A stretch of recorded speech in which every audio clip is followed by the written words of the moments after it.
Aloha and welcome. It's Debbie Zimmerman, and today I have a very special guest, Michelle from New Jersey. And actually, Michelle, I really have a heart for her story because she's the mother of a ADHD daughter. And that's kind of similar to my journey. So let's hear from Michelle. Michelle, would you please talk about your daughter and the situation that you faced? I would love to. Thank you for having me. Sure. So my daughter is now 10 years old, and she was diagnosed with ADHD a year ago. But her journey, we knew long before that she was struggling in school academically. She had trouble with executive functioning skills and emotional behavior and regulation. She was closed off, and it was difficult for her to express herself emotionally, express her emotions verbally. And so we'd gone through this long process from kindergarten through third grade of trying to reach her, trying to help her academically and at home. She had trouble sitting in chairs. She couldn't complete a homework assignment. She was distracted by everything in school. She couldn't take a test. She'd pick at everything or pull her hair out or drape over the desk or end up on the floor. And every technique that the special education teachers and the assistants in our classrooms would employ, she would adapt to within days. So it would work for a short period of time, and then she was right back to where she was. So at the end of her third grade year, we just didn't exactly know what the next step was going to be. She was going into a special education class for an 80-20 split. And Amari came into her life last summer during her summer break. And she started fourth grade, and we have not had any homework issues, no tantrums. Now, her workload is lighter because she's in the special education program, but she does not fight it. She doesn't resist it. No tantrums. We haven't had fits when she can't do something or she can't express something. She verbally tells us. And she has become lighter and happier, and her creativity is something she shares with all of us. And she still struggles with, some executive functioning, and she still struggles with focus, but it's leaps and bounds beyond where she was. She has more confidence in her abilities than she did before, and she's come such a long way. So that's where we're at. And her teachers, her special education teacher cried giving me her IEP evaluation. She says, I can't believe it, and none of the other teachers believe that this is her that I'm talking about. And I said, well, last year at this meeting, we were talking about how are we going to keep her in her desk. Now we're talking about the quantity and quality of her content.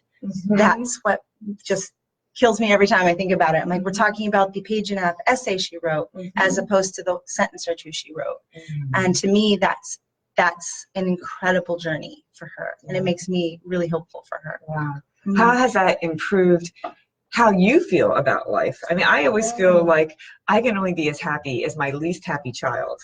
I mean, it's hard to describe that feeling of reaching your child at a place you could not reach your child before, because you want the most for them. You want the best for them. You don't want them to struggle in school, and you want to have a relationship with them. And to be able to feel that closeness with them and know that they feel it from you too, and then to be able to encourage them and know that little pieces of the encouragement you're giving your child is getting to them. And you're having a conversation where your child's finally looking you in the eye and she's hearing you. I don't have words to describe it. I just don't, because I'm grateful for it every second. So are other teachers or parents asking you what you're doing? They have not necessarily listened to me when I've told them that I believe a lot of her growth has come from nutrition. They nod their heads. Oh, that's good. And I had one teacher last year who perked his ears up, and he's now retired. But he says, neurotransmitter production. I said, yes. And then someone else interrupted, and I didn't get to talk to him anymore about what I think is helping her. She does have a meeting or her annual doctor's appointment coming up. So I'm going to talk to her doctor more, because now her doctor will get to see her after a year of what's been going on. So the teachers just kind of nod and say, oh yes, nutrition, but they're not fully engaging.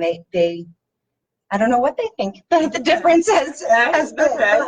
I'm adamant about what I know it's been, because we saw a difference in her in the summer before she went back to school. Within a month, we saw it. Yes. So within a tell me, month. what do you use for your daughter?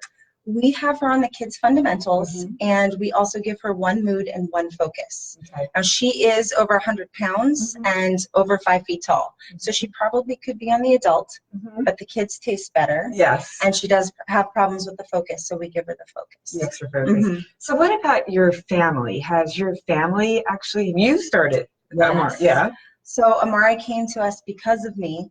A friend knows that I've had migraines since the age of 6, with just debilitating migraines, and she thought it would help me. And I laughed because I've never known life without migraines, and nothing's ever gotten rid of my migraines. So I said, no, we're going to try this for my daughter, and I'll do it with her, because I was being tested for thyroid cancer at the time, and I do not have thyroid cancer, but I thought, if I'm going to need treatment of any sort, I need to get as much nutrition in me as possible. So we all started. And she had her transitions begin to happen within a month. For me, it was a little bit longer. It was about a 3.5 month period when suddenly I was like, why am I not having a migraine? I haven't had when was my last migraine? And I'm now a year of no migraines. That's incredible. Yeah, so that's where we started. Yeah. Yep, 34 years with them, and now 1 year without. Well, congratulations. And you are on, what do you take? I'm on the fundamentals, and I also take the Vita GBX and the Omegas. I take relief just one a day, just to keep inflammation down, and mood is needed, and then the digestive is needed. Everything else kind of as needed, but my regimen is the fundamentals, Vita GBX, and Omegas. So you don't take the energy? Every once in a while. Yeah, but love the energy. My daughter likes energy. My husband loves the energy. Okay. So tell me about your husband. How has he benefited from Amari? For him, he was the worst. No, it wasn't the worst. It was good. For him, like 3 or 4 days in, the brain fog has lifted. He works in management for Trader Joe's. Okay. And so he's constantly managing people and putting out fires, and it's a very high labor intensive job. So he has lots of tendonitis and aches and pains. He felt a reduction in his inflammation. He didn't have pain in places, the elbows, shoulders, etc., that he had before. And he has, probably much like my daughter, I'm assuming that he should have had some kind of ADD or ADHD diagnosis at some point in his life. He was held back 1 year. So he sees himself in our daughter. Oh, wow. So I know that this journey has been incredible for him. Yeah. But he's always described public speaking or speaking with people as the most difficult thing he can do. He does not often look at people in the eyes when he speaks to them, because he's thinking about what he's going to say, and his mind is about a mile past what's coming out of his mouth. They don't sync. Okay. So very rapidly on Amari, he said it was like someone pressed the pause button and they started to align for him. Wow. So his ability to speak to his crew, give instructions, conduct interviews and reviews, all of that has become so much easier for him because his brain fog is lifted, his energy is up, and his speech to thinking ratio has really connected for him, and it's been a wonderful year for him as well. Oh, great. And he's on which products? He's on the fundamentals, the Vita GBX, and the Omegas as well. And then he takes everything. He takes 2 relief in the morning, and if he needs it at work, he takes relief at work and or mood. So we're on a very similar regimen. So you're really an Amari family. Really? Too. He's just gonna start. We're gonna build him up. Oh, that's a great story. So anything else you want to add before we close the interview? Oh, it has been such a journey for us that builds hope.